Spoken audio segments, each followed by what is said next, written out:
Thank you, President. We'd like to thank Assistant Secretary General, Mr. Miroslav Jenča, for his briefing.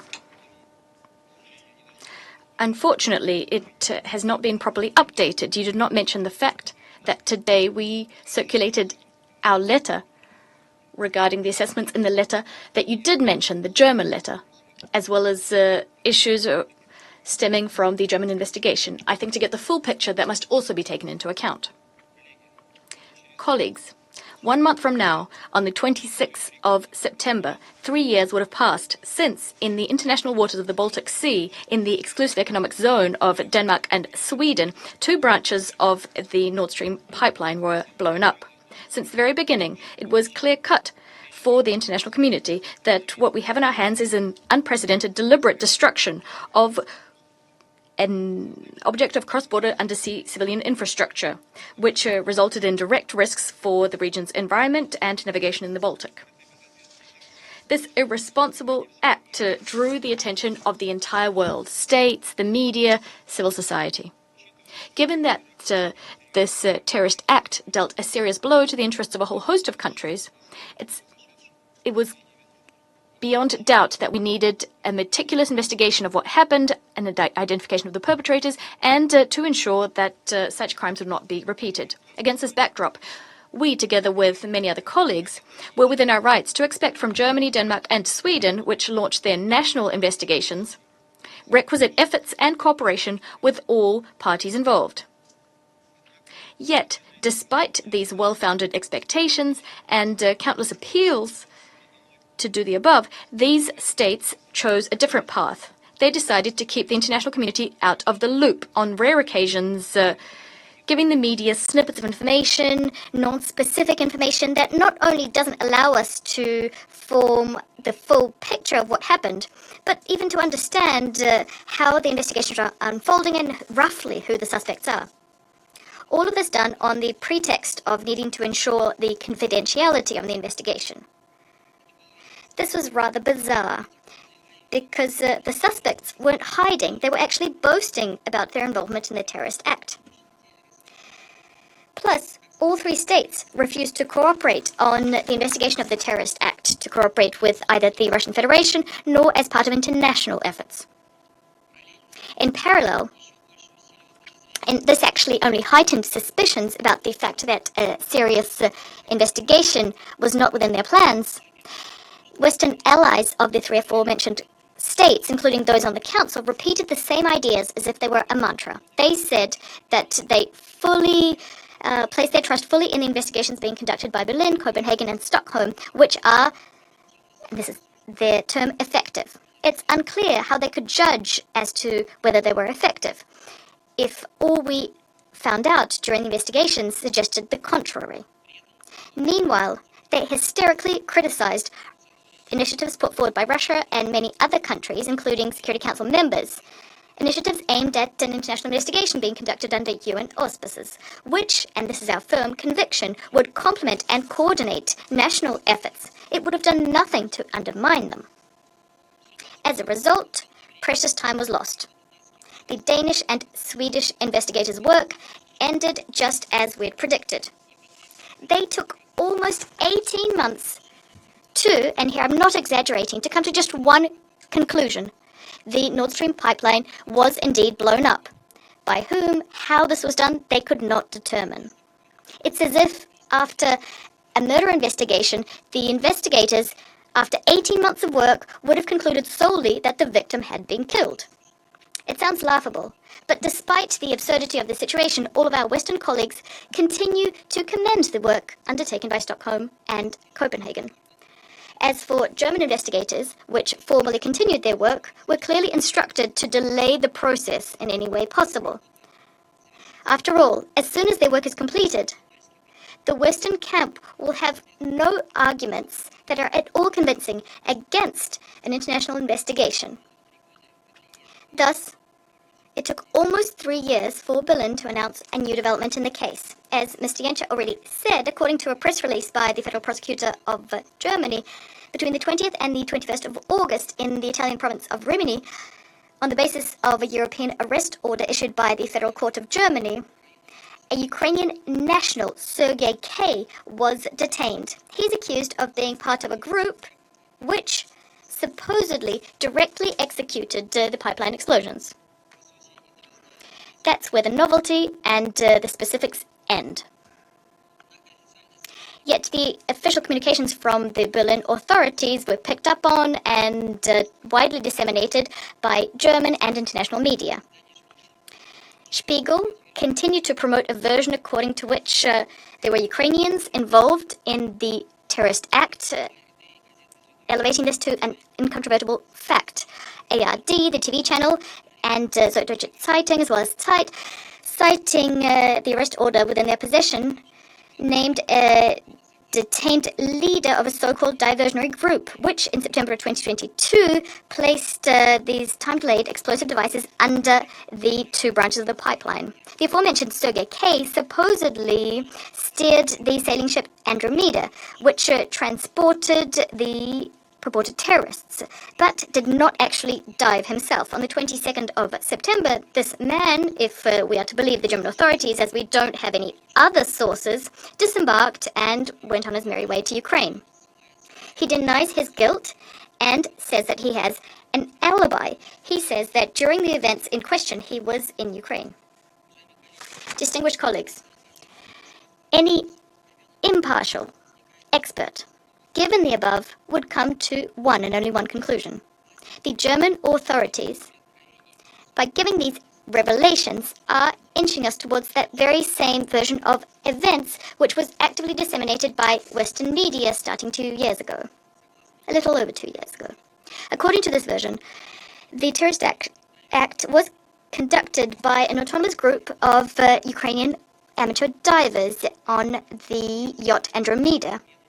According to various versions, these yachtsmen were acting almost independently, or perhaps they were acting on the orders of the former head of the Ukrainian armed forces, Valery Zaluzhny, who supposedly disobeyed an order from his direct superior, Vladimir Zelensky.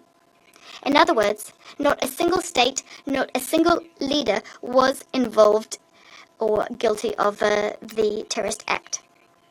Colleagues, our country has on many occasions demonstrated here at the Security Council the fact that such concoctions are implausible and do not hold water. Experts which briefed us at previous meetings regarding this terrorist act gave similar assessments, according to which conducting such a large-scale, complex operation without state support nor state cover was simply impossible for amateurs to pull off. This is only something that a small group of countries can do, countries which have the requisite military and technical capabilities.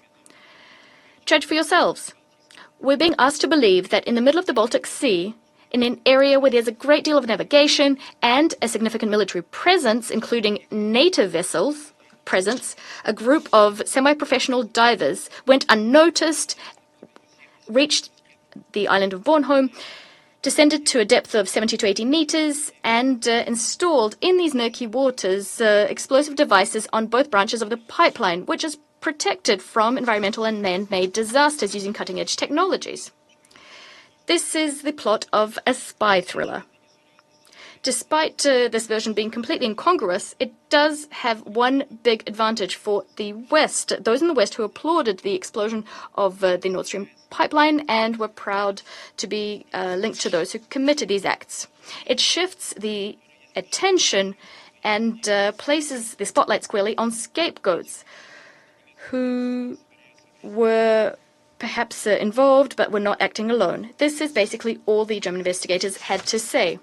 This version of events began to be disseminated in the Western discourse roughly 2.5 years ago, immediately after the famous U.S. journalist, the Pulitzer Prize winner Seymour Hersh, published his investigation in which he gave a great deal of evidence and much rationale which pointed to the direct involvement to the organization and execution of the crime by the administration of the former U.S. President Joe Biden. This is when the Russian Federation and many other states, including our colleagues here on the Security Council, unequivocally called for the need to conduct an international investigation into what happened in the Baltic Sea. We shared with the Council on many occasions our observations regarding the fact that promoting such a narrative, this promotion process bears the hallmarks of a coordinated media campaign. Leaks about arrangements between the Biden administration and the ex-German Chancellor Olaf Scholz, agreements about the fact that the US and German secret services tried to come up with an alternative version of events which would divert international community's attention from all of the evidence which was pointing to the involvement of the US and their NATO allies. Everyone who is following this topic, all of the experts, agree that the competent German authorities clearly do have much more information about what happened, much more than the information that they have been giving to the media in small doses. Without a doubt, they also have information about the real persons who commissioned and organized the crimes. However, they don't want to publish it or cannot publish it because of the reputational price that NATO and the former US administration would have to pay. In Germany itself, there's a growing understanding of the fact that the terrorist act was directed against German economic and political interests. This is why Berlin is compelled to use these unconvincing reservations about the confidentiality of the investigation and to hide important facts and evidence from their own citizens and the international community. President, the fact that we don't place any trust in Berlin's concoctions also is underpinned by objective reasons. Security Council members know full well that Germany, Denmark, and Sweden refused Russia's proposal, and Russia is a state that is directly affected by the terrorist act, Russia's initiative being to cooperate so as to figure out what actually happened. Competent authorities of the Russian Federation asked for mutual legal assistance and the establishment of investigative groups. However, these proposals were refused without any grounds. We were simply sidelined, unable to participate in the investigation. On top of that, Germany continues to flagrantly violate other international obligations, specifically those related to the International Convention on Combating Terrorist Bombings and the International Convention on Combating the Financing of Terrorism. President, at the end of the day, 3 years on after the terrorist act committed in the Baltic Sea, we have the following. 2 key states in the economic zone of which the act was committed completed their investigation, and the investigations came to nothing. The third state is throwing its weight behind a version according to which there was a major incident involving an attack against transboundary energy infrastructure, supplying Europeans with energy at reasonable prices. Well, they're calling it a technical crime committed by a group of basically unprofessionals, non-professionals. And this sidelines the question of principal importance: who actually commissioned and covered for those who executed this terrorist act. We'd like to think that if the Danish, Swedish, and German investigators investigated any other issue of import for Western elites, the public, including the European public, would accuse them of being unprofessional, and they would be right to do so. But here at the Security Council, we see the exact opposite, a surrealist picture. Western colleagues are saying the investigations are effective, and the only goal they're actually pursuing is to brush this issue under the carpet to avoid the truth being known. Such an approach, espoused by Western delegations, is not only yet another manifestation of double standards. That wouldn't surprise us. It's much worse. In fact, their resistance, their reluctance to conduct an international investigation, and their promotion of a version involving amateur divers is forcing the Council to continue losing time, not taking any measures to thwart real threats to international peace and security, meaning that we could have further destructive actions against transboundary undersea energy infrastructure. Just think about it. The signal this sends, the Council's inaction that is, to terrorist organizations who not only have now clear-cut instructions on how to organize such an explosion, but terrorist organizations are also seeing that the international community will not actually mount a response to such action, and those commissioning these crimes will not be held to account. If we don't make progress on the Nord Stream issue here at the Council, we could have a repeat of such an incident in other regions, and the responsibility for this will fall squarely on Council members.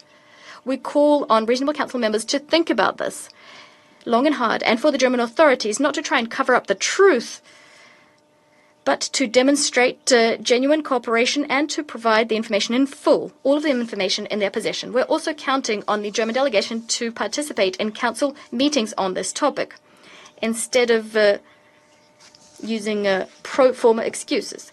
We would like to have them tell us how the investigation is proceeding. Now, if we need to maintain confidentiality, such discussions can also be held behind closed doors. The main thing is for the Council to have the full picture, so it can take decisions on the basis of that full picture. The Russian Federation has put forward proposals together with like-minded states, and those proposals remain on the table. We call on all colleagues to support them for the Security Council to be able to discharge its key duty, that is maintaining international peace and security. I thank you.